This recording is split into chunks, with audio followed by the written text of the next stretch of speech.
He was rumored to come to the Montreal Canadiens as an unrestricted free agent, but reports have him at around a $7 million per year deal.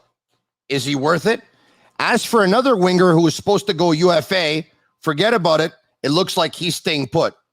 There's one draft eligible player that is NHL ready, but he's not the guy the Canadiens are looking to draft.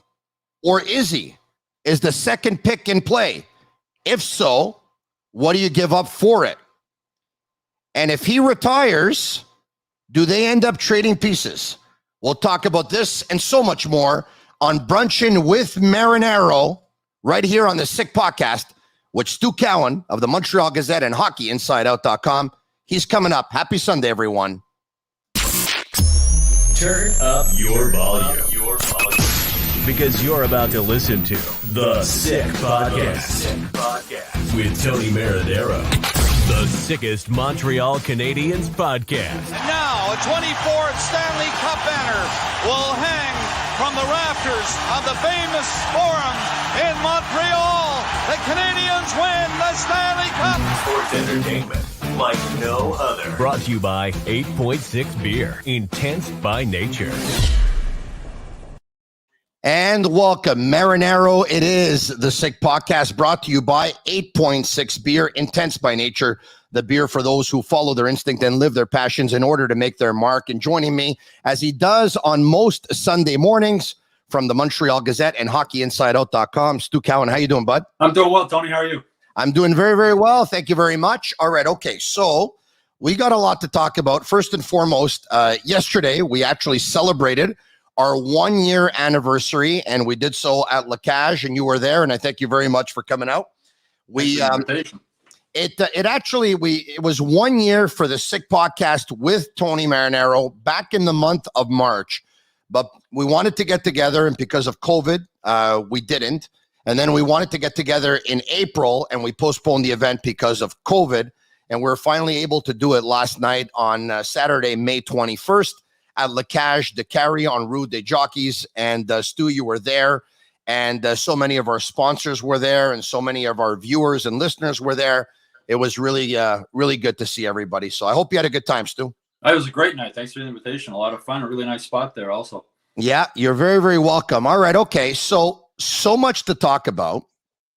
And let's start with Christopher Letang, because Christopher Letang was rumored to possibly sign with the Montreal Canadiens as an unrestricted free agent if the Canadiens were going to part ways with Jeff Petrie, because Kent Hughes wanted to add leadership, right? He wants to add a leader, a veteran, and a mentor so that the young defensemen will be able to find their way. Well, guess what?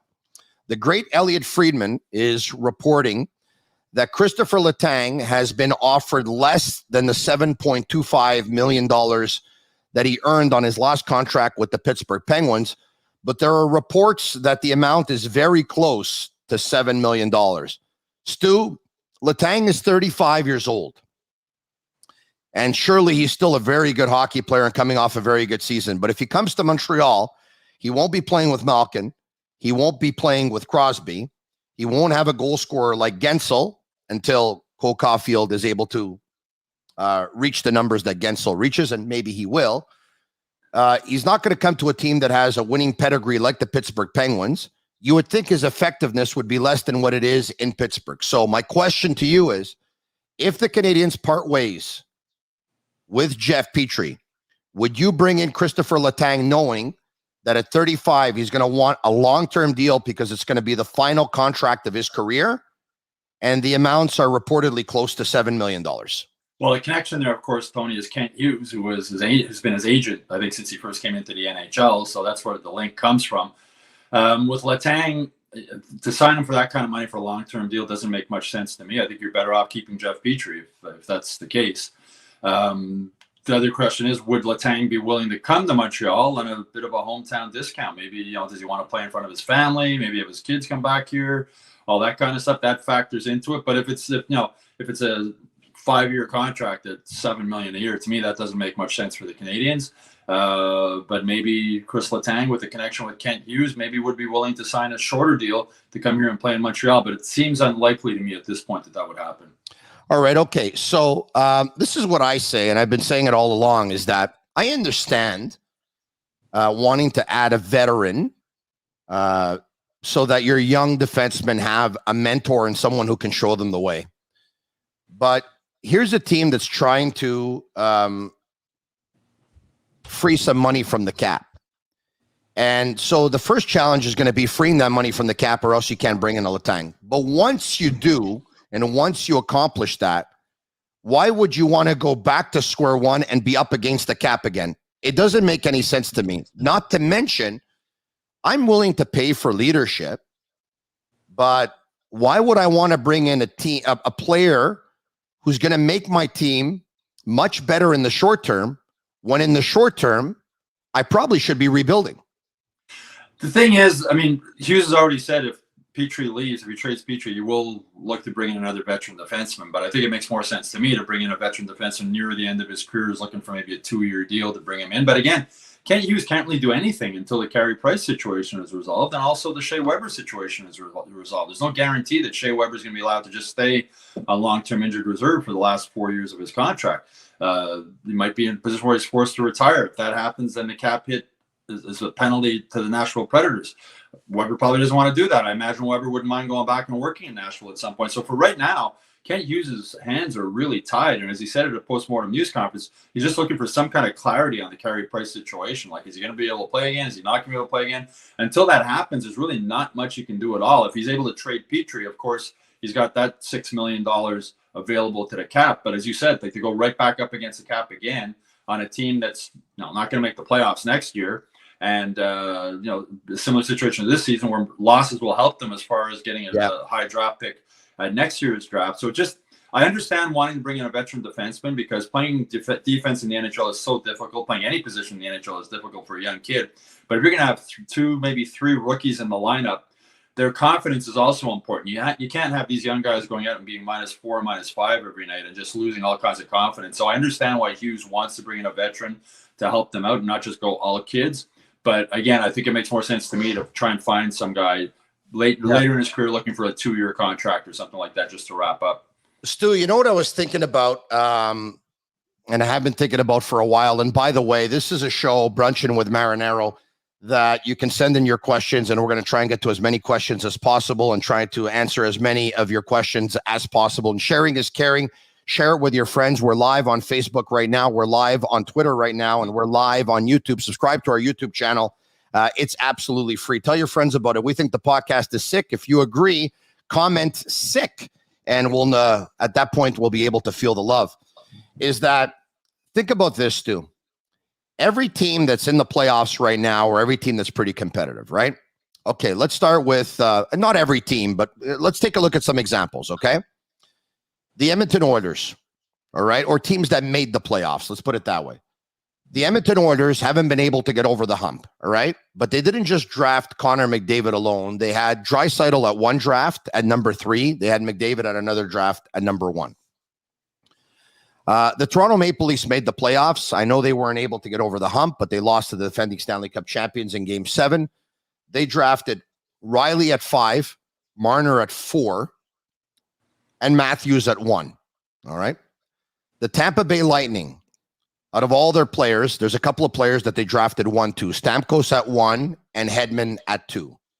I'm trying to think of other examples. But anyway, long story short, the Pittsburgh Penguins, when they won those 3 cups the way they did, they had drafted Fleury at 1. They drafted Malkin at 2. They drafted Crosby at 1. They drafted Jordan Staal at 2. The list goes on and on. The Washington Capitals had drafted Backstrom at 4. They had drafted Ovechkin at 1. The Chicago Blackhawks had drafted Taves at 3, and they had drafted Kane at 1. What am I getting at? A lot of impatient Montreal Canadiens fans want the Canadiens to be, substantially better next year and be a very competitive team, and then hope that they make the playoffs the year after that. History has shown us that you need to be bad for a couple of years. Haven't people learned when the Canadiens had the third pick overall in 2012, and they drafted Galchenyuk, and they had the third pick overall 5 or 6 years later, and they drafted Kotkaniemi, that being bad for 1 year and try to turn it around, it doesn't work. And I get it. They weren't great draft picks, but guess what?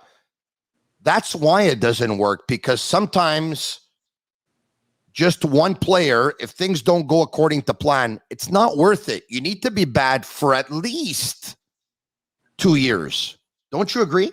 Yeah, and Arpin Basu wrote an interesting column on The Athletic a while ago.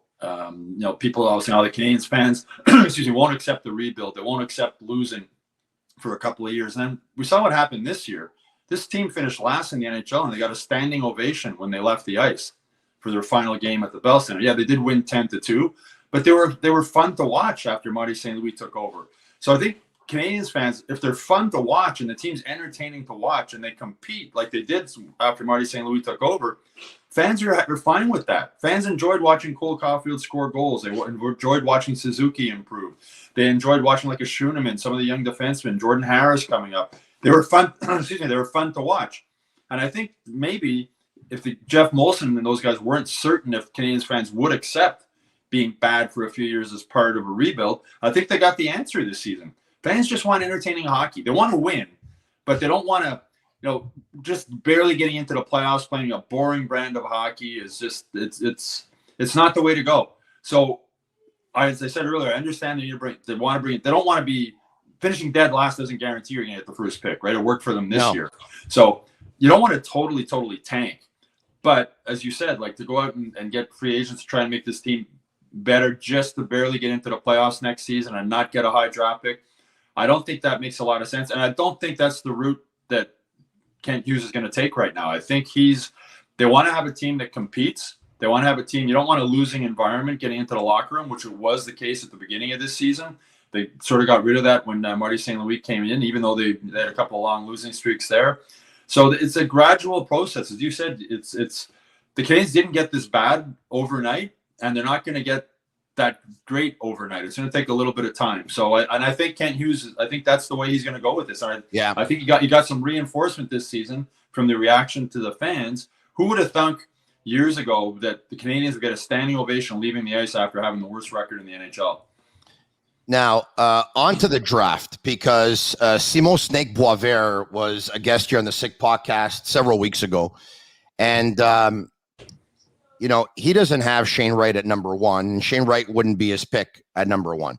Most people seem to think that Shane Wright is the safest pick, and he will be the Montreal Canadiens pick. Now, someone asked me last night, is Shane Wright the best skater in the draft? No. Is Shane Wright the best stick handler in the draft? No. But Shane Wright does everything good, and his shot is elite. So that makes him the safest pick in the draft. Having said that, so for that reason, I'm convinced the Canadiens are going to draft Shane Wright, because can you imagine if they draft someone other than Shane Wright at number 1, and that player doesn't end up being the best player in the draft? Everyone's going to say, what the hell did they do? The safest pick was Shane Wright, and they went off the board. They can't afford to get it wrong. Plus, he's a center, and there's more of a value to a center than a correct. Now, to my credit, I'm going to tap myself on the back like Barry Horowitz used to do back in the WWF. Remember, like he used to tap himself on the back or whatever it was? I threw out there a couple of weeks ago that because the number 1 pick overall is no longer a consensus, 4 or 5 months ago, I think TSN asked 9 or 10 scouts, and 9 of the 10 or 8 of the 9 said that their consensus number 1 pick was Shane Wright. And now that number is down to 6 of 9 or 6 of 10 or whatever it is. The guy who's really turning heads at the World Hockey Championships is Juraj Slafkovsky. He turned heads at the Olympics. He was the best player at the Olympics as a 17-year-old.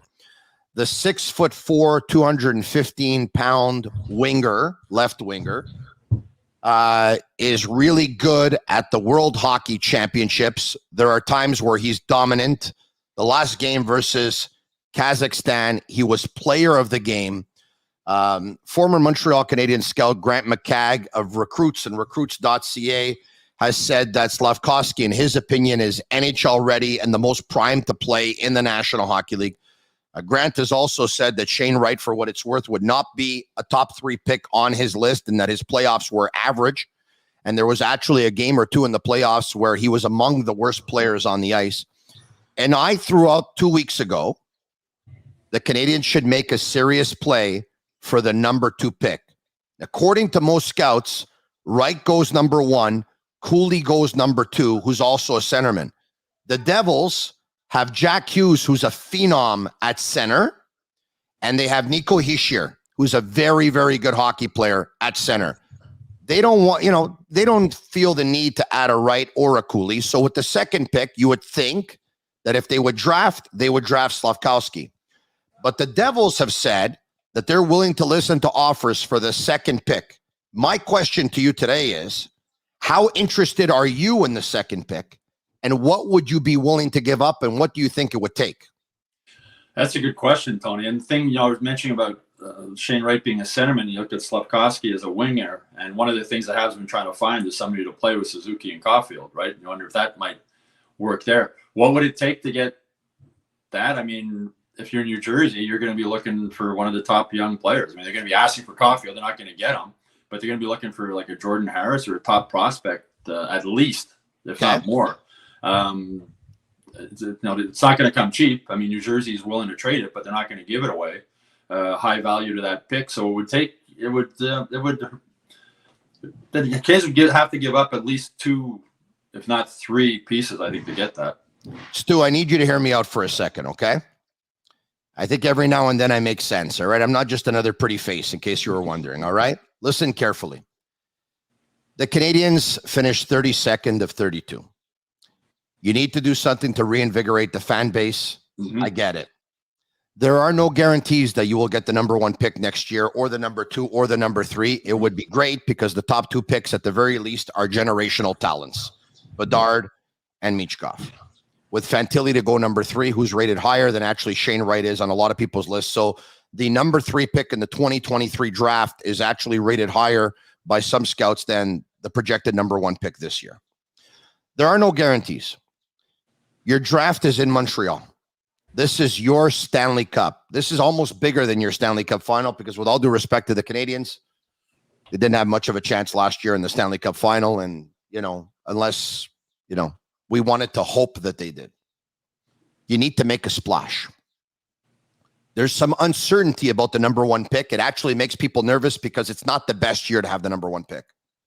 If you walk away from that draft, drafting the projected number 1 centerman, the best centerman in the draft, and the best winger in the draft, the entire city is going to celebrate like they won the Stanley Cup. Yep. This kid, who's 18 years old, Slafkovsky, dominated at the Olympics versus men and is dominant in some shifts and some games at the World Championships versus men who play in the National Hockey League. And you're looking for a player to play with Suzuki and Caulfield going forward because Josh Anderson, with all due respect to him, and I know he's had some good games at the World Hockey Championships, has not been able to do it with regularity because he lacks consistency. Do we agree? Yep. Listen very carefully. Here comes the bomb on this Sunday morning by Marinaro on this Sunday, May 22nd. With the exception of Suzuki and Caulfield, I am ready right now to give up anyone in the organization for that second pick overall. But I think it might take more than one person, though. I am willing to give up almost any 2. So if the Devils call you and you're GM of the Canadiens, Tony, who are the guys that you're offering right off the top? I'd ask them, I tell them that we can talk as long as there's no Suzuki and Caulfield. You would think they'd want Caulfield, right? Well, yeah, that's what I said earlier. Yeah, that's what they're put him with Jack Hughes. Sure. But if they call me and they want Alexander Romanov for the second pick overall and something else, I'm willing to do it. If they want Caden Gooley and someone else, I'm willing to do it. If they want Jordan Harris and someone else. Now, if they want Josh Anderson and one of those guys, it's probably going to take something else too. But, Stu, how can I put it? I really want that second pick overall. This guy's being compared to a Mikko Rantanen. Mikko Rantanen plays on the number 1 line as a winger on a team that is favored to win the Stanley Cup this year. I mean, could you imagine giving the Canadiens fan base during a rebuild a number one line of Suzuki, Caulfield, and Slafkovsky for the next, I don't know how many years, and having Shane Wright, who I would put in the Ontario Hockey League again for another season. So you give them Slafkovsky right away. You put Wright, who missed one OHL season due to cancellation because of COVID. You make Wright progress with with another junior season the way Suzuki did. You bring him up at almost 20 years old. He'll be 19 in 9 months if you wait an extra year. In the meantime, you give them Suzuki, Caulfield, Slafkovsky. Stu, I really want that second pick overall. Well, talk about making a splash. You're right. I mean, from a business standpoint too, for the Canadiens, selling tickets for next season and whatnot would be pretty good advertising campaign with those young guys coming in. So it's. I understand what you're saying. Like if it's a Romanov and something else, I mean, they've got a lot of young defensemen in the system right now. They can afford to give one up. And as you're saying, I mean, you're looking at that. So now if Slafkovsky, if you're looking forward, and Suzuki and Caulfield, I still remember we were in Vancouver. I guess it was the season after the Canadiens had drafted Caulfield, and we were having Bergevin did a scrum, and then he sort of just had a off the record type of chat with some of the reporters that were on the road. And one of the things he was talking about, what he was really looking forward to the future, was to see Suzuki and Caulfield together. That was the plan right from I think when they drafted them. And so it would be a similar situation now, right? If the Canadiens are going into this draft with Kent Hughes, thinking of Slafkovsky, they tried a lot of different guys on the wing with Suzuki and Caulfield this year. As you said, Anderson worked out some games not. The consistency level wasn't there. Anderson has that up and down power forward ability. He doesn't necessarily have the skill level, an elite skill level, to play with those two guys. Slafkovsky does. Well, that's what I'm saying. Slafkovsky does. And then if you can get Shane Wright also, looking to the future again, like Mark Bergevin was that day in Vancouver, you figure, okay, here's maybe our number 2 center. The way Jake Evans has improved offensively over this season, maybe he can be a number 3. He can be a hell of a number 4, and things start falling into place. You start seeing something moving forward for the future. I'll take it a step further. Slafkovsky has the shot as well. I know Josh Anderson has a good wrist shot, but Slafkovsky has different kinds of shots in his toolbox. That's number 1. Josh Anderson, with all due respect, look, I'd have Josh Anderson on my team. I was so happy when the Canadiens went out to get him, because I think that when he's on, he's an elite power forward in the game. Unfortunately, the button goes on, off, on, off, on, off. And you can't have a button going on, off, on, off, on, off all the time if you have 6 years left on your contract at $5.5 million.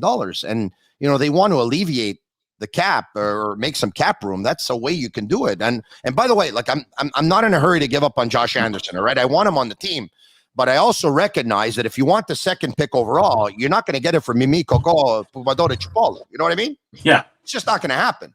But if you're hanging on to Josh Anderson too, and you're looking towards the future, now you're thinking Shane Wright on a second line with Josh Anderson and whoever else filling in on your second line. That would be a bad second line if you're looking ahead to the future also. And by the way, if you were hoping that maybe you could sign unrestricted free agent Brian Rust, who's a winger with the Pittsburgh Penguins, Darren Dreger of TSN says they're very close to a deal. And Frank Saravalli of Daily Faceoff says he's hearing it's pretty much a done deal. 6 years at $5.25 million.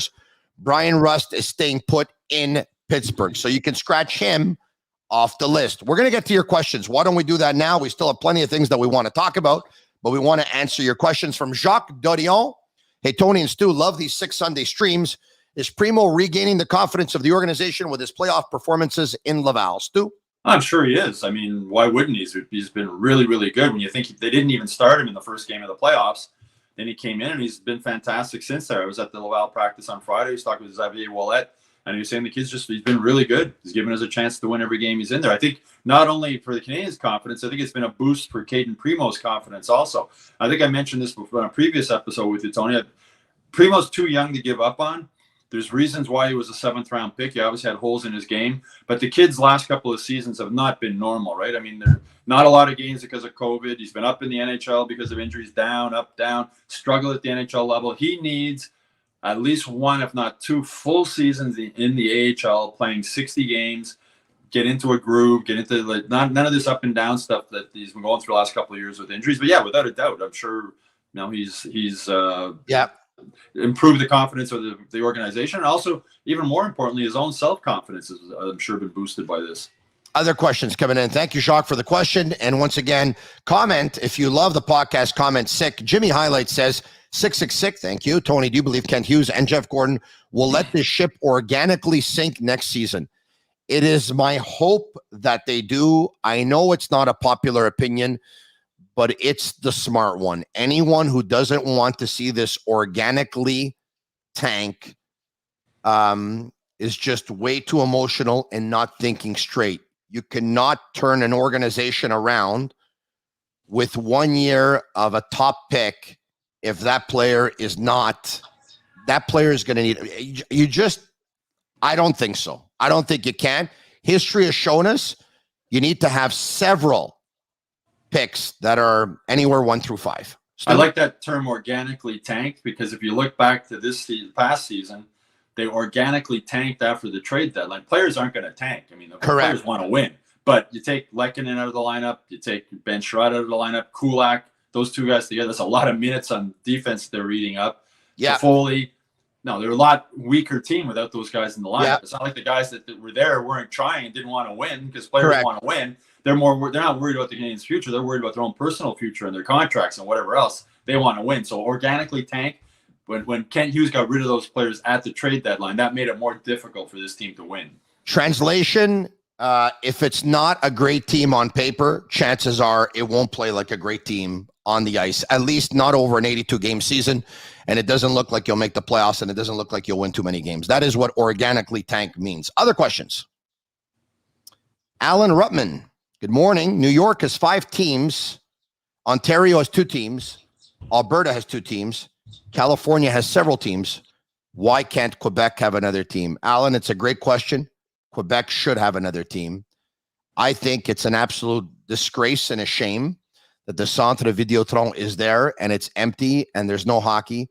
Quebec City is such a great city. It's such an incredible fan base, emotional, passionate. They love their hockey. They know their hockey. They want their hockey. It'll bring back the rivalry between the Canadiens and the Nordiques. From your mouth to God's ears, Stu, we got to get a team back in Quebec. Well, Gary Bettman doesn't want it, but I mean, Arizona is going to play in a 5,000-seat arena next season. They can't even put their own logo on center ice because the university has the rights to. It's going to be the Arizona State or whatever university logo at center ice. 5,000 seats. That rink's not big enough to host the Memorial Cup. That's rink incredible. Is half the size of the Place Bell in Laval, which will be sold out tonight with 10,000 fans. Yes, for the Laval Rocket game. It's embarrassing to the NHL, and even I don't understand. So move the Coyotes to Quebec City on a temporary basis. Even we're moving to Quebec City for 2 seasons or whatever, and they'd sell out every game. They would sell it. The fans in Quebec City want a team. They have the rink there, and you're right. You can move it there. And if it doesn't work in Quebec, at that point, you can go through with the building of a new arena in Phoenix if you ever wanted to bring it back. But long story short, there shouldn't be hockey in Arizona. Come on, man. This is a joke. Imagine, Tony, if they can't sell out the 5,000-seat rink there, which is possible.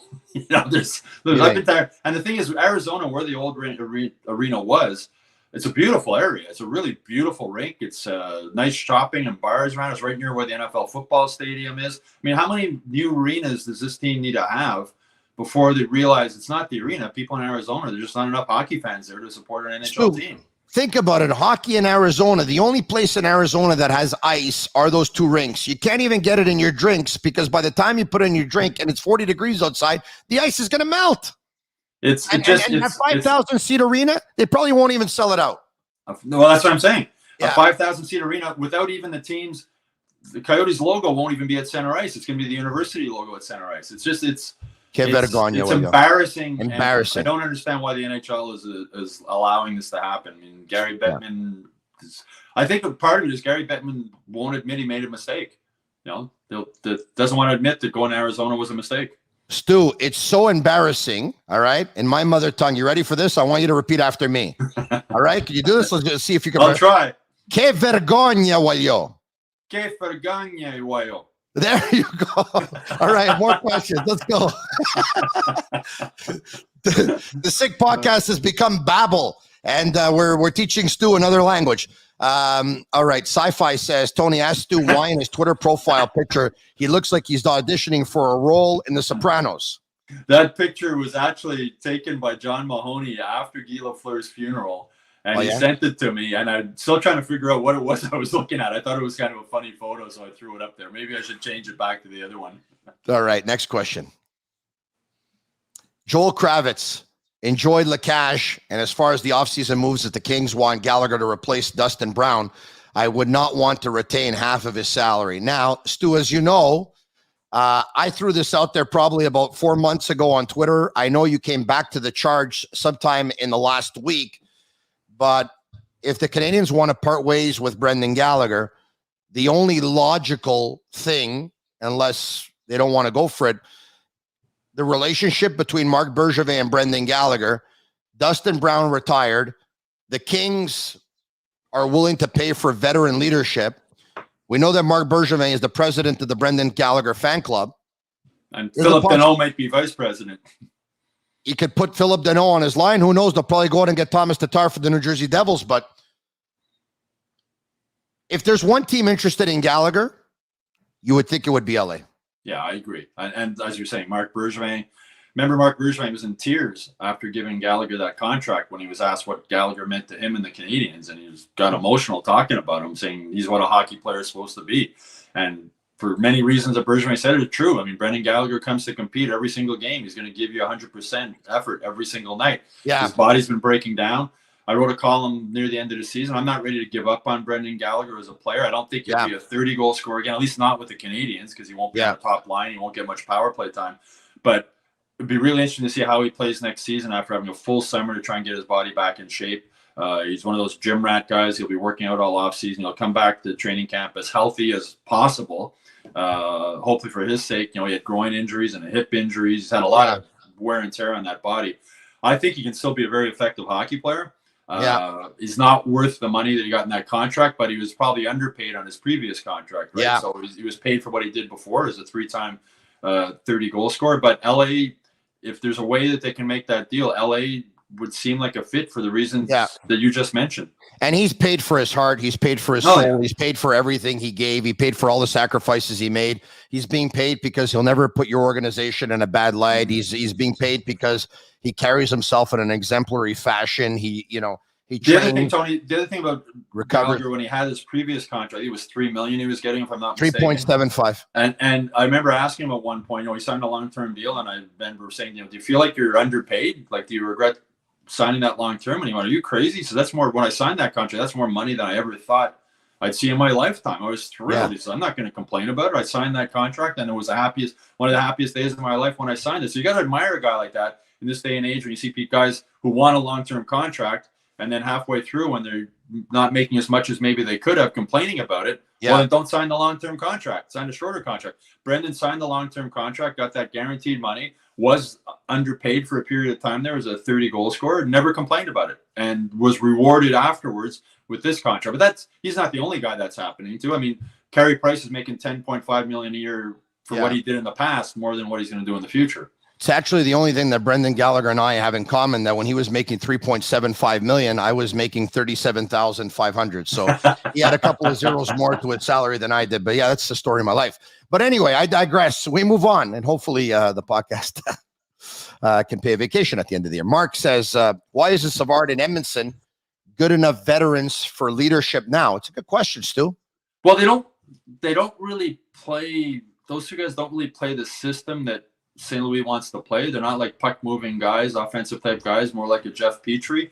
So if they're bringing in another veteran defenseman, they're going to want a guy with some more offensive ability, some more puck-moving ability than those two guys have. I think that's the right answer. That they want to groom Harris, they want to groom Gooley, and they want to groom Byron.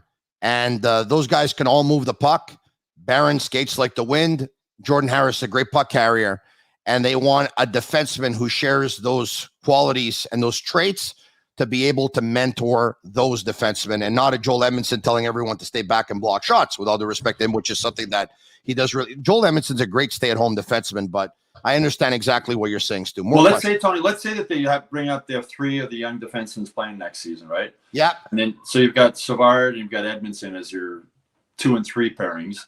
Yeah. And then if you bring in an offensive veteran, so you have one of the kids playing with either Petrie or whoever they bring in to replace Petrie, and the other 2 guys playing with either Edmondson or Savard as sort of a safety blanket, right? You can move guys up and down. You can let some of the young guys play with the more offensive guy for a game or 2, bring them down. So it would seem to be a interesting setup for how they would do it there. You got Romanov in there also, so it'd be an interesting setup for them. Not to mention that those 2 guys, Savard and Edmondson, the kind of hockey they play, you're susceptible probably to not playing all 82 games in a season. And what if they go out, they block a shot, something happens, they're out of a lineup, then you're only stuck with one, whatever.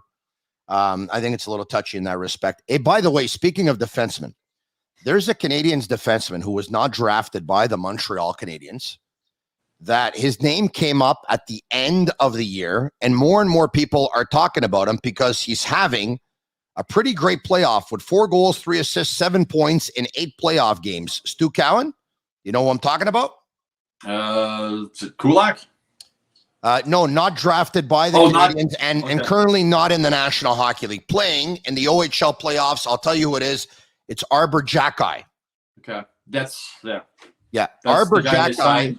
The undrafted defenseman the Habs signed. Correct. Is a 21-year-old, 6'4", 210-pound, left-handed defenseman who Kent Hughes talked about at the end of the year. And when he did, a lot of people were like, Arbor Jacki? And Marty St. Louis brought his name up also. Yeah. And so did JF Houle at one point, if I'm not mistaken, in one of the Laval Rocket news conferences. So his name is obviously an important name within Canadiens management.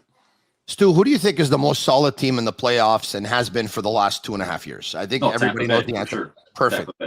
Have you seen the size of their defensemen? Mm-hmm. There's nobody under 6'1". Like they all move too. They can all correct. They all range between 6'1" and 6'5". Arbor Jacki at 6'4". I think the Canadiens identified him for a reason. A, he moves the puck. B, he has instincts.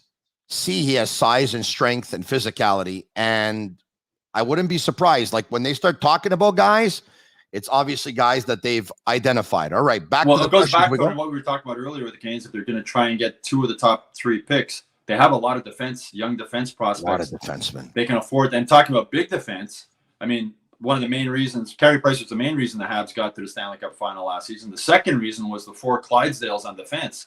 Yeah. Those 4 big bodies who just made it difficult on opposing forwards to play just by hitting them all the time. That's why Florida wanted Ben Sherratt. They wanted to get Ben Sherratt because they needed a big body back there on the blue line. Yeah, look, like I said at the beginning of the podcast, like everyone wants to maintain their best prospects in the organization. I get that, okay?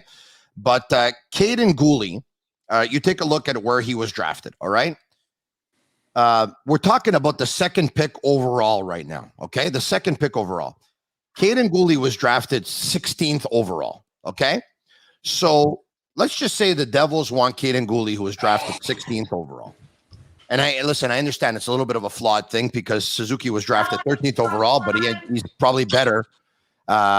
Is that your daughter going out? Yeah, that's my daughter going upstairs. Yeah. Oh, really? Okay. Say hi to her for me. All right. But, I know it's a little bit of a flawed argument that I'm going to make because Suzuki was drafted 13th overall, and in that draft, he's actually better than the player who was drafted 2nd overall. But, I mean, if the Devils want Gooley as one of the pieces for their 2nd pick overall, okay?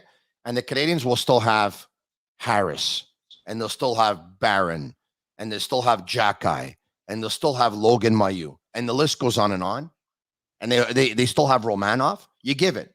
If they want Romanov and you still have those other guys, you give it. And I know it's probably not a popular thing because you know what you have, and I think maybe a lot of people are worried about Slafkovsky, but how could you not want a 6'4" winger who skates well, shoots well, has reach, was the best player at the Olympics, and has shown dominant flashes at the World Hockey Championships versus men? And you're looking for a winger on your number 1 line. And making a splash at the draft at the Bell Center, as you mentioned earlier. That would be amazing. The only thing better than that would be me making the pick. Well, it goes back when you think there was when Brian Burke made a few trades and ended up getting the Sedin brothers. I was there at the same draft. I was there at that draft as a fan. Back in 1999. The draft took place in Boston. All right. And I went to watch it because I was one of these draft junkies. I thought I knew it all. I went with the binder, this, that. I did all my research, and I kind of pretended to be a scout, right? And I was at that draft, and Brian Burke made a deal so that he ended up getting the second and third pick. There was a lot of people were wondering, is he going to draft Daniel Sedin or Henrik Sedin? So he actually announced both of them with the second pick. With the second pick, the Vancouver Canucks draft Daniel and Henrik Sedin because he made a pick for a trade for one of the picks in the draft. By the way, I went to see my buddy Danny, who was living in Boston back then. Had a chance to crash at his place, 1999. True story, Stu. I said to Danny, Danny, we're going out on one particular night. He says, where are we going? I said, it's a surprise. So anyway, we get in the car. He goes, where are we going? I go, we're going to here. And there was an outdoor concert taking place. And we show up, and it's Mark Anthony's concert, which I was a fan of Mark Anthony's. I like his music. And we get there, and Danny says to me, Tony, what are we doing here? It's all women here. And I said, precisely, Danny. Precisely. Sort of like when I took typing in grade 10 at high school, and my friends made fun of me. You're the only guy in the class. And I went, yeah. Yeah. I'm the only guy in the class. Smart. Yeah, even I could pick up at a Mark Anthony concert. All right, okay. More. Let's go. Jamie Taylor. Oh, and by the way, a very special hello this morning to the lovely Diane. Diane, who was with Fred yesterday. All right. You'll know Fred because he's done some PA announcing at the Montreal Canadiens when Michel Lacroix isn't there or Sebastien Goulet isn't there. He's actually one of the PA announcers for the Laval Rocket. So Fred came out to La Cage yesterday to celebrate our 1-year anniversary. He with the lovely Diane, who's getting into sports, and she listens and watches our podcast every Sunday morning. Soon they're going to be celebrating their 1-year anniversary together. And Fred said, Diane's turning into a sports fan. And I said, Diane, I'm going to give you a shout out on the Sick podcast. So it's done. Good morning, Diane, and good morning, Fred, and thanks for coming out last night. All right. I had a chance to meet both of them last night also. Yeah? Really nice couple. Really, yeah, lovely people. All right, let's go. Jamie Taylor, Tony and Stu, how do you feel about the assistant coaches staying on board, and what do you think the plan is going forward? Will Marty St. Louis, it says MLS, but it's MSL, bring in his own guys in 2023? Well, St. Louis said at the postmortem news conference that he was going to keep the guys. He wasn't looking to make any changes, but I wouldn't expect him to say anything different. I still think they need to bring in somebody to take over the power play. I mean, it's been a problem for so long. Marty St. Louis is not going to have the final say on his assistant coaches. I'm sure Jeff Gorton and Kent Hughes will have some input. You want guys that are going to work well with him.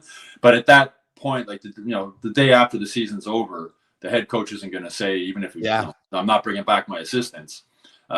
He said he will. But Stu, isn't that also a sign of an organic tank or a rebuild? Let's just say he would have brought in an assistant coach that has 20 years of experience, more of an X's and O's guy, because we know that Marty is more of a concepts guy and a more of freewheeling and giving players freedom. So let's say he wanted that a little bit more structure, and a little bit more structure will probably get you some better results in terms of points in the standings. If they wanted that, and he brings in, a Dave King of this world of yesterday, like someone who is in the mold of a Dave King, who was there to insulate Alain Vigneault, who was rather inexperienced, and to make him better and all that stuff. If they would bring in one of those guys, it would help them pick up points in the standings. And, they're probably not there. And I don't think they should go there. But if you're putting young guys on the power play moving forward, again, like I said, you don't want to have a losing environment in the room. You also want to be able to create some kind of confidence in young guys, Caulfield and Suzuki and those guys going to be on the power play. You want to have some kind of a confidence in a power play that Stu, you know how much confidence they're going to have if they play with Connor Bedard for the next 10 years? They have a lot of confidence because every time they're going to give him the puck, that kid's going to score. Yeah. Well, as you said, though, there's no guarantees with. No, there's not. Yeah. There's not. But you know what? If you make a trade for the second pick overall, there is a guarantee that you can go out and draft the guy that you remember want. remember the fail for Nail Yakupov? Yeah. You know what happened with that Nail Yakupov pick? It was a fail. So you know what? Exactly. In a way, people weren't wrong. It really was fail for Nail in the end, right? Yeah. All right, where are we going? Let's go to the questions. Just keep on coming in. This podcast is gaining a lot of momentum. The draft lottery rules were tweaked to favor the bottom 5 teams this year, and it played out that way. Do you think the league will reassess going forward? They actually reassessed a couple of years ago, Stu, so I don't think they're going to make any changes. What is it? You can only have first pick overalls, I believe, 2 times in a 5-year window. 5-year span, 5-year window. Yeah. And they tweaked it because they didn't want teams. They want to avoid teams totally tanking, which is why they draft lottery. But it's also, you don't want the team that finished 18th overall to end up getting the number 1 pick. Yeah, and somebody sent me a message in the last week saying, Tony, they can't get the number 1 pick overall next year because they got the number 1 pick overall this year. They can. They can. Yes, they can. They can. You just can cannot get it twice have within 5 years.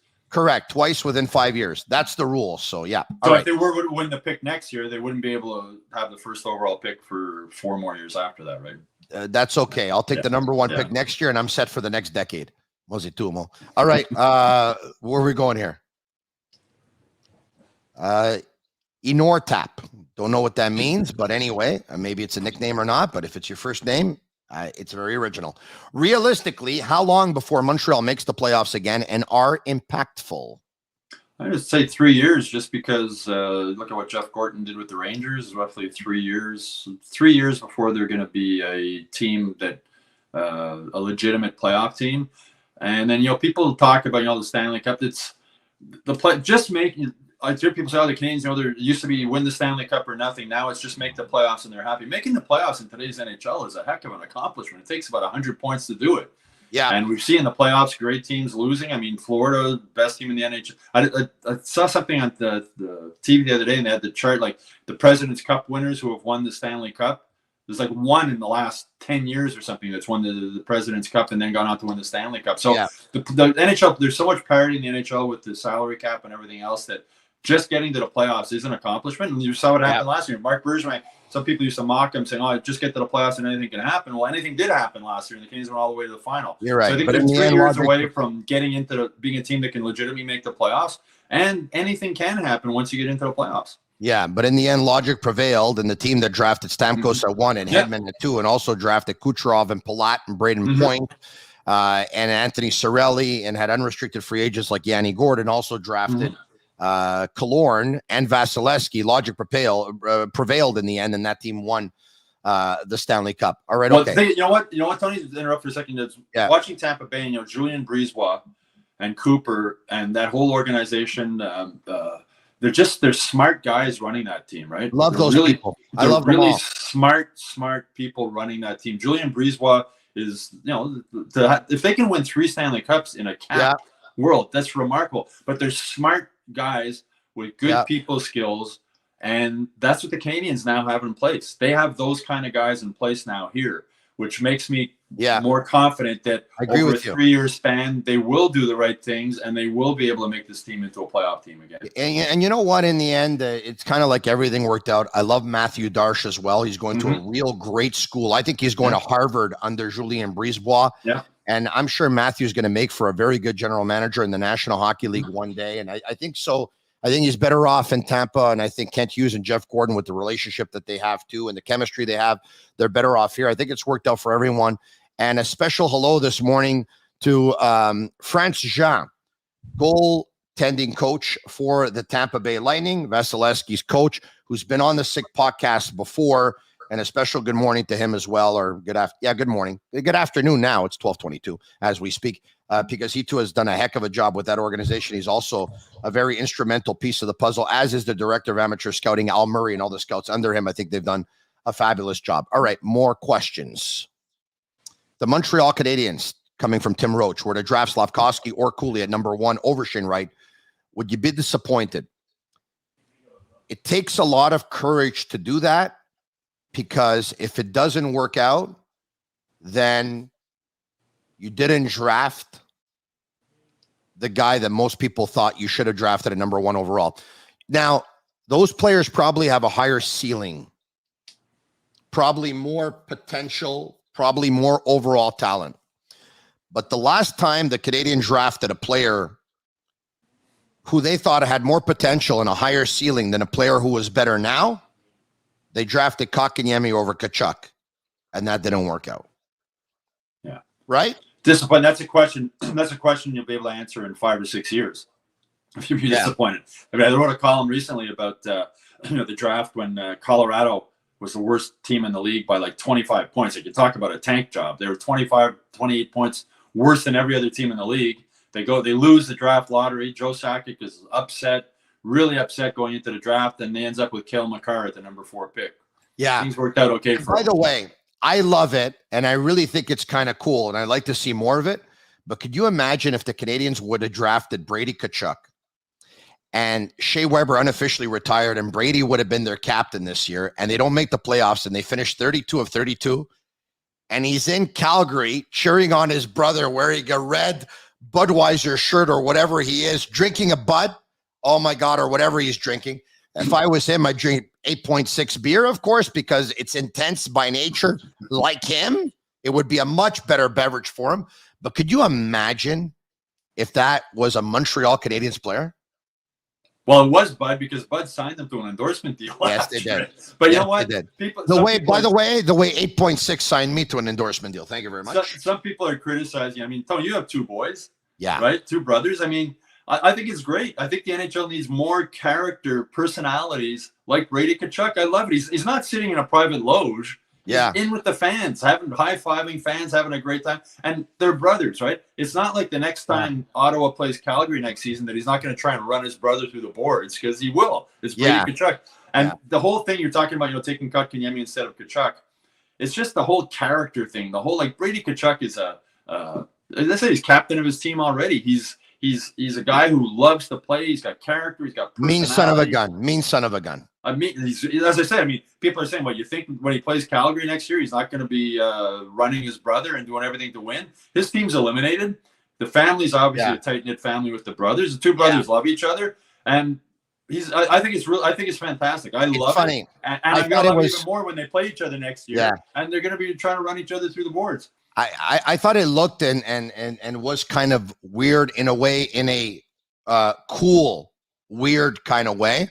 But I could totally understand where it's coming from. Like, I tell my boys, you guys should be supporting each other. One plays on Saturday, the other one plays on Sundays. You should be going to each other's games and stuff like that. And you guys should be each other's biggest fans. Mm-hmm. And that is what's going on between Brady and his brother. It's exactly they're each other's biggest fans. And I think that's cool. And the parents in the stands too. And it's good for the NHL. It's good. Yeah. It's he's in with the fans, having a beer and wearing a t-shirt and a pair of jeans. He's just one of the fans. He's not a guy. Yeah.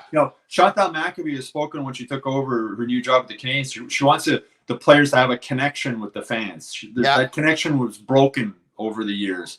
She wants to reconnect it. That's why at the end of the last game, she had Brendan Gallagher and Montembeault and Caulfield speak to the fans on the microphone or on the giant screen. Remember that? She wants to create, as she said, she wants fans to fall in love with the players the way she fell in love with Guy Lafleur. Yeah. Now, if you're a Senators fan, I think it's kind of cool. I like watching this guy do this. As I said, it's not like he's not going to be battling as hard as he can against Calgary when they play them next season. I think these are the kind of things, that connection with fans, going through the stands and high-fiving them. I think it's good for hockey. I think it's good for that fan. I have absolutely nothing wrong with it. I actually love it. I think it's pretty cool.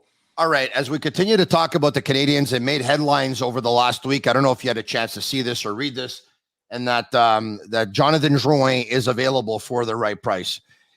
And Christopher Columbus discovered America. I mean, come on, man. Let's be honest here. Jonathan Drouin, with all due respect to him, his contract is up at the end of the next season. He will not end up being extended by the Montreal Canadiens. He's on borrowed time as a Hab. And at the very, very latest, they're going to trade him at trade deadline day. And if they have a chance to find a taker for him, knowing that he doesn't fit into the culture, that the trio of Gordon, Hughes, and St. Louis is trying to establish here, if people haven't figured that out, they haven't been paying attention. I mean, is it me or what? No, exactly. They they can move him, they're going to move him. Same as if they can move Brendan Gallagher, they're going to probably move Brendan Gallagher, not for the same reasons, just because it's a contract they want. Yeah, of course, if they can trade Jonathan Drouin, they're going to trade him. And Cristoforo Colombo ha scoperto l'America. All right. How do you like that? Stu, say it one more time. I'm not going to try and repeat that one. No, the Arizona Coyotes, Stu, say it one more time. Que vergogna, voglio. Que vergogna, voglio. There we go. By the time, within a year from now, Stu and I are going to be doing the podcast in Italian. That would be Il Malato Podcast con Marinaro e Cowan. All right, okay, where are we going? My God, we're having fun this morning. I think I'm so excited because I know I'm going to have lunch in about 15 minutes. Alessandro says, hey, guys, should the Habs re-sign Arturi Lehkonen? I feel he was part of the core with 2 big goals yesterday. And the Avalanche 5-2 win over the St. Louis Blues, Stu, they're up by 2-1. Well, when Sakic got Lehkonen, he said one of the reasons he gave up what he gave up is because they're planning to re-sign him long-term. So I don't think Lehkonen's coming back here. I think he's staying in Colorado. The Lehkonen is perfect for a team that wants to contend for the Stanley Cup over the next year. And what a fit on that. He's a perfect fit on that team. Yeah, he really is, compared to a team that is going to be in a revamp or a rebuild over the next couple of years. All right, a couple more. Why don't we do this? After this one, 3 more questions, okay? So Luca Ramelli, ciao paisano, love the podcast. Do you think Joshua Roy could get a 9-game tryout similar to Shane to start the 2022-2023 season? Thanks, gents. Stu? One of the lines Mark Bergevin used to use was that, players make decisions for us, and the way he plays at training camp next year or preseason will determine whether he does or not. Would it shock me? No. But, local kid, he's had a great season in the Q. Number 1 overall pick at the QMJHL draft going back a couple of years. Obviously a skilled player, so that wouldn't shock me, but he'll answer that question more than anybody else by what he can do when he comes to training camp in the preseason next year. So 3 more questions. And by the way, you can follow us on Facebook, on Instagram, and on Twitter at The Sick Podcast, and subscribe to our YouTube channel. It's absolutely free. Darcy Barnes, if the Habs take Wright, should they let him play another year in Kingston? The answer for me, it's yes. Yeah, me too. I mean, as you mentioned earlier, he missed a full season last year because of COVID with the OHL being shut down. Yeah. Another year in junior won't hurt him. Plus, you hear people say all the time the World Junior Tournament is a tournament for 19-year-olds. And that's where 19-year-olds dominate at that level. He'll be 19 next year. Yeah. Have him play in junior, have him go to the World Juniors. Don't do the same thing that they did with Kotkaniemi and rushing him in. And if they do draft him, I'd be really surprised if he's with the Canadians. And I know a lot of people, Stu, say, well, the number 1 pick overall usually ends up playing in the National Hockey League, and the only one who didn't is Owen Power, and he played college hockey and stuff like that. Listen, here's the deal. Shane Wright, like you said, missed 1 year of hockey due to COVID. That's number 1. Number 2, playing in any market and playing in Montreal is a totally different animal. Number 3, take a look at Galchenyuk when he missed 1 year of junior hockey. Not good. Number 4, there's going to be a losing environment and culture here for a while. Number 5, it's not like he finished first in the OHL scoring. He finished 8th. And number 6, he wasn't dominant in the playoffs. And number 7, let's see him be dominant at the World Juniors. And number 8, Nick Suzuki played 4 years of junior hockey, and he ended up making the jump at around 20 years old in 2 months. And if Shane Wright starts with the Canadians in October, he'll be 18 years old and 9 months. I'm sold on this. I don't care what happens over the next couple of months. I don't care what he does at the combine testing and all that stuff, and at the World Juniors. I don't care. For me, if they draft Shane Wright number 1, he starts in Kingston. All right. Well, look at Suzuki. How that going back to junior that 1 year after the Canadians got him. He got traded to he won the MVP award in the playoffs. He went to the World Juniors. And if you're Kent Hughes, excuse me, and you draft him, Shane Wright, there's a lot of dispute whether he should go number 1. If he's not the unanimous number 1. You pick him number 1 and you sit him down and say, we picked you number 1. We believe in you. We believe you are the best player in this draft. You're part of our team now. Now go to the OHL next season and prove everybody else that we were right. You know what I mean? Yeah. Go down there and prove everybody else that we were right and go down there and dominate, go to the World Juniors and dominate. And then the next season, you'll be ready to make the jump to pro hockey. 2 more, this one and then the next one, and that's it on Brunchin with Marinaro. Eric Howie, will Paul Byron be back after all the injuries? I hope so. Whether it's with the Canadians or somewhere else, I have he's one of the athletes I respect the most out of all the athletes I've dealt with. He's just a class act on and off the ice. Like Brendan Gallagher, gives you everything he has every time he's on the ice. The injuries, that hip injury really hurt him. When he came back, he was overcompensating for it. He had COVID also. It was just a really horrible year for him. The positive thing is that when he came back, after he had his speed again. He had that sixth gear, as he calls it, which is the key to his game. So I hope the long summer will allow him to heal properly, be at 100%. If it's out, it'll probably be the Canes because I can't see them moving that contract. But I have all the time in the world and all the respect in the world for Paul Byron. So I hope he can come back next season and have a good year. I love the guy too, but when your vehicle starts breaking down and it spends a lot of time in the garage, you can repair it all you want. It's never like new. The last question. Andy Zaff, a couple of weeks ago, I threw a Larry Robinson getting hired by the team as an ambassador, by the Habs as an ambassador. Have you heard anything about the Habs doing a hire of an alumni to fill the role that was there by the late Guy Lafleur, of course? Stu? I haven't heard anything. Larry Robinson at this point in his life, I don't know. I know he's not interested in coaching anymore. I don't even think he'd be interested in really coming in that much as a consultant. Would he want to come in and do some alumni stuff? I mean, the relationship he has with the Canadians has been fractured over the years, for lack of a better term. I think it'd be really important for this new Habs management team to try and repair that and bring back, get Larry back involved with the team in some way. You think back to the night his number was retired at the Bell Center, and they had Lou Lamoriello, the GM of the Devils, make his speech. It was nobody involved with the Canadians. It was there. That spoke volumes. So it's a relationship that was. No, he wanted to come back and coach the defense here after Mark Bergevin was hired as GM. He wanted the job, and he wasn't happy with the way that was treated and the way JJ Daniel ended up getting it, and he never even really got an interview. So I think it's important that they've done a lot of work this season to try and bring the alumni back in the fold and make them feel more welcomed at the Bell Center.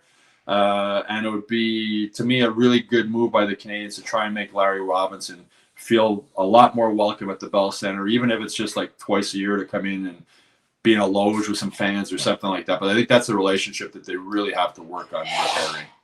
Stu, he was a Montreal Canadian for over a decade. He won multiple Stanley Cups. He was part of the Big Three. I believe he was on the Centennial team. He's one of the greatest defensemen in the history of the organization. And when we talk about gentlemen in the history of the Montreal Canadiens, the first two names that come up before any other name, the late Jean Béliveau and the great Larry Robinson, who won Stanley Cups not only as a player, but as a coach, as a consultant, is a great mentor. And I mean, this is long overdue. If, name me a better candidate as an ambassador for the Montreal Canadiens than Larry Robinson. You'll be hard-pressed to do so. Everywhere he's gone since the Canadians, he's won. New Jersey as a coach. He went to St. Louis as a special consultant. They won. He worked with Parayko and the young defense there. Mark Bergevin is the only GM I can think of in NHL history who would hire JJ Daniel as a coach over Larry Robinson. And by the way, to think the Canadians didn't want Larry Robinson behind their bench, to me, is just – it's a lot of he said, she said going on. Larry Robinson wanted the job. He wasn't going to be a threat to Michel Therrien as head coach. He had no interest in being head coach. He didn't want to deal with those guys in the media. He didn't want to do 2 press conferences a day. He just wanted to come in and coach the defense and do his thing. And the Canadians, for whatever reason, decided JJ Daniel was going to be a better defensive coach than Larry Robinson, which is mind-numbing. By the way, earlier on, you mentioned that you thought it was awesome of Brady Tkachuk actually cheering on his brother, and you'd like to see more NHL players do that, and you think it's kind of cool. I like seeing NHLers who are active on social media and on Twitter. And I want to end it with this. There was a member of the media whose name escapes me right now, and I apologize for that, but who said, if Patrice Bergeron retires from the Boston Bruins, they should trade Brad Marchand. Did you see that? I didn't. No. Marchand replied, tough take. I said the NHL needs more players. I mean, the robotic answers and the I don't want to say John Tavares. Like, you watch an interview with John Tavares, like, oh my God, it's like talking to a robot. But he's not the only one. So many guys in the NHL are programmed, and especially Canadians players. They're programmed to say absolutely nothing. And marketing the game is, how many people I don't know if the U.S. Sportscast showed Brady Tkachuk going through the stands or not, or ESPN or any of those things. But if they did, people will talk about that. It's cool. It's fun. It's sports. It's supposed to be fun. So it's have personalities. Supposed to have guys having a good time. And who's having more fun? Which player in the NHL who's not playing right now is having more fun than Brady Tkachuk? You know who's having as much fun as him? You and I on the Sick Podcast, because I even got you to speak Italian today. Frederick Abigi says, thank you. Hello from Diana as well. All right. There you go. Hello, Diana. All right. Okay, it's done. All right, Stu, thanks once again for coming on the Sick Podcast. It's Brunchin with Marinaro. He's Stu Cowan. Have a great Sunday, everyone. Thanks, Stu. Okay, my pleasure, Tony. Have a good day. All right, man. Tell your friends about it. This podcast is sick. And that's a wrap. Hope you don't miss us too much until next time. Follow the Sick Podcast with Tony Marinaro on YouTube, Instagram, Facebook, Google Play, and Apple Podcasts. The Sick Podcast is brought to you by 8.6, Intense by Nature.